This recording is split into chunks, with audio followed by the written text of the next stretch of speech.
Mengatakan kedudukan musyawarah di dalam usaha dakwah seperti mana kedudukan sholat di dalam agama, seperti mana kedudukan sholat di dalam ibadah.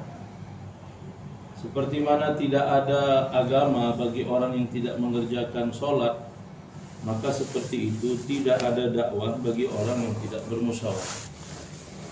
Dan hadirin yang dimuliakan Allah, apa tertib-tertib yang dibawa di dalam sholat? Hadraji mengatakan itu tertib yang dibawa di dalam musyawarah. Untuk datang kepada sholat berjemaah, maka setiap orang meninggalkan segala kesibukannya, meninggalkan segala pekerjaannya, meninggalkan segala usahanya, dengan pengorbanan datang untuk duduk dalam musyawarah, untuk datang kepada sholat. Maka begitu juga apabila ada musyawarah, baik di muhalla, baik di halqa, di markas pusat, markas dunia, maka pekerja-pekerja agama dengan pengorbanan meninggalkan kesibukan, meninggalkan takaza-takaza dunia, meninggalkan pekerjaan untuk datang kepada musyawarah. Orang yang datang kepada musyawarah dengan pengorbanan, maka Allah akan membuka ilham kebaikan dalam diri. Dan hadirin yang dimuliakan Allah SWT, Allah SWT adalah zat yang tidak berhajat kepada apapun. Tetapi itu pun hadirin yang mulia, Allah Subhanahu wa taala bertanya kepada malaikat ketika Allah akan menciptakan Adam alaihi salatu wassalam. Padahal Allah taala tidak perlu bertanya, tapi Allah taala bertanya kepada malaikat. Yang mana hadirin yang mulia, malaikat mengatakan, untuk apa engkau menciptakan satu makhluk yang akan berbuat kerusakan di muka bumi dan menumpahkan darah? Allah mengatakan, aku lebih mengetahui daripada kalian. Nabi SAW langsung datang wahyu daripada Allah. Nabi tidak akan berbicara kecuali dengan wahyu. Wa ma yantiqu 'anil hawa in huwa illa wahyu yuha. Tetapi hadirin, untuk memberikan contoh kepada umat, sahabat mengatakan, aku tidak pernah melihat orang yang paling sering bermusyawarah kecuali Nabi SAW. Setiap waktu, setiap saat Nabi SAW selalu bermusyawarah. Maka hadirin yang dimuliakan Allah SWT, musyawarah ini merupakan satu amalan yang besar dan satu sunnah Nabi SAW. Di dalam musyawarah ada yang namanya memberikan usul. Ulama mengatakan memberikan usul dalam musyawarah bukanlah hak diri kita. Memberikan usul dalam musyawarah bukanlah hak diri kita. Tetapi memberikan usul dalam musyawarah adalah haknya agama, yang mana Allah Subhanahu wa taala letakkan di dalam pemikiran kita. Maka ketika memberikan usul dengan rasa takut, meletakkan kepentingan agama dan usaha agama, dan kita memberikan usulan. Dan hadirin yang mulia, faisalah harus mengambil usulan dari ahli musyawarah. Apabila amir faisalah tidak mengambil usulan dari ahli musyawarah, maka bagaimana ahli musyawarah akan dipakai untuk kerja-kerja? Orang-orang datang dalam musyawarah, maka pemikiran mereka diambil. Apabila pemikiran mereka diambil, barulah mereka mudah untuk diambil dalam kerja-kerja. Hadirin, usulan bermacam-macam, tetapi satu keputusan yang dibuat. Maka sahabat radhiyallahu anhum ajmain mempunyai satu sifat yang begitu besar.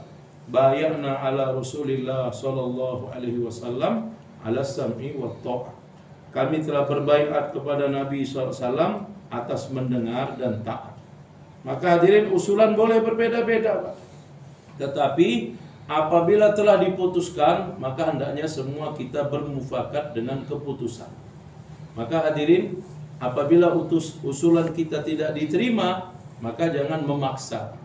Hadraji mengatakan, orang yang memaksa usulan untuk diterima, maka ini akan terjadi bibit terjadinya perpecahan.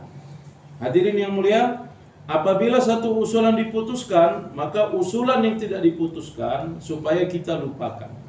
Orang yang masih menyimpan usulan setelah keputusan dibuat, maka orang ini biasanya tidak terpakai di dalam kerja, termahrum di dalam kerja.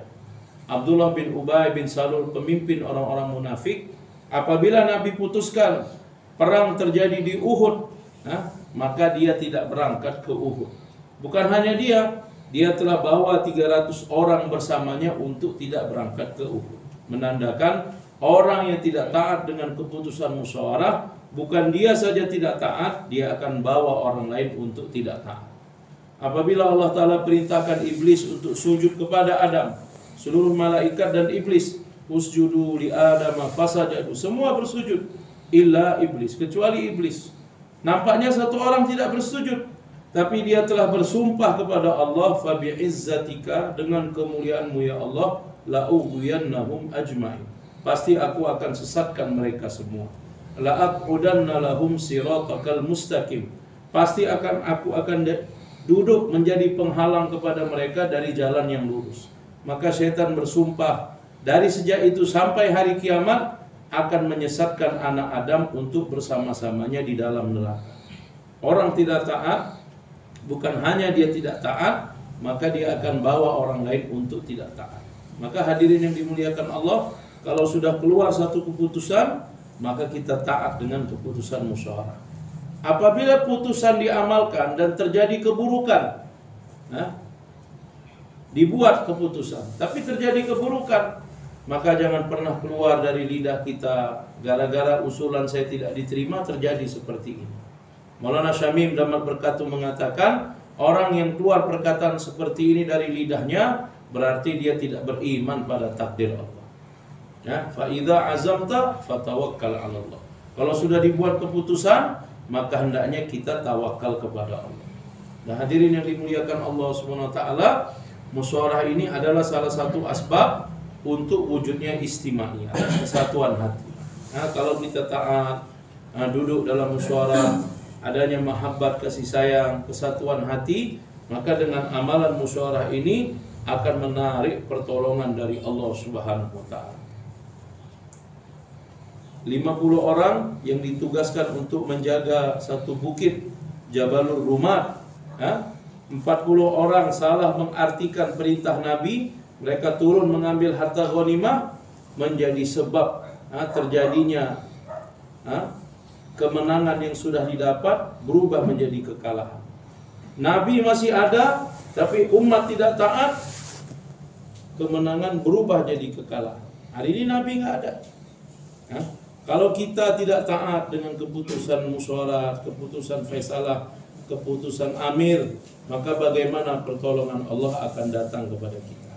Maka untuk itu hadirin, takaza-takaza dibentangkan kepada kita. Apalagi di hadapan kita ini akan ada istima'. Masyayikh katakan, kapan istima' bermulai? Ketika tanggal istima' ditetapkan. Kita tahunya istima' nanti tanggal berapa Agustus? 1, 2, 3. Itu istima'. Itu hari terakhir istima'. Kapan istima' bermulai? Ketika tanggal istima' diputuskan. Kemarin dalam musyawarah syura sudah diputus tanggal istima' kita. Maka sebenarnya mulai tanggal itu istima' kita sudah bermulai. Maulana Syamim mengatakan istima' adalah nama dari 2 usaha. Yang satu usaha sebelum istima', itu adalah ruhnya istima'. Kita faham kalau tubuh manusia tidak ada ruh, maka tidak bisa buat apa-apa. Nah, istima' tidak akan berhasil kalau tidak ada usaha sebelum istima'. Apa usaha sebelum istima'? Jemaah-jemaah digerakkan di tempat-tempat istima', masuk ke muhala-muhala, ke masjid-masjid, buat suasana agama, hidupkan amalan masjid, bagaimana seluruh laki-laki balik sholat ke masjid, bagaimana seluruh laki-laki dapat keluar di jalan Allah, bagaimana seluruh rumah hidup dengan taklim rumah. Inilah usaha sebelum istima'. Apabila dibuat seperti ini, maka orang-orang Islam yang hadir pada istima', mereka akan punya istiqdad, kemampuan untuk berangkat di jalan Allah. Seperti mana ketika Nabi SAW setelah haji wada di Medan Arafah, istima' besar dibuat Nabi. Setelah haji wada di Medan Arafah, 124.000 sahabat setelah haji wada, bukan untuk pulang, niat untuk pulang pun tidak ada. Niat untuk pulang pun tidak ada, langsung berangkat di jalan Allah. Nah, istima' kita yang mau kita buat nanti, kita niatkan bagaimana seluruh orang-orang ahbab, orang-orang Islam dari provinsi kita Bali ini hadir di istima', nggak ada yang pulang ke rumah, semua ambil takaza berangkat di jalan Allah. Bersedia insyaallah? Insyaallah.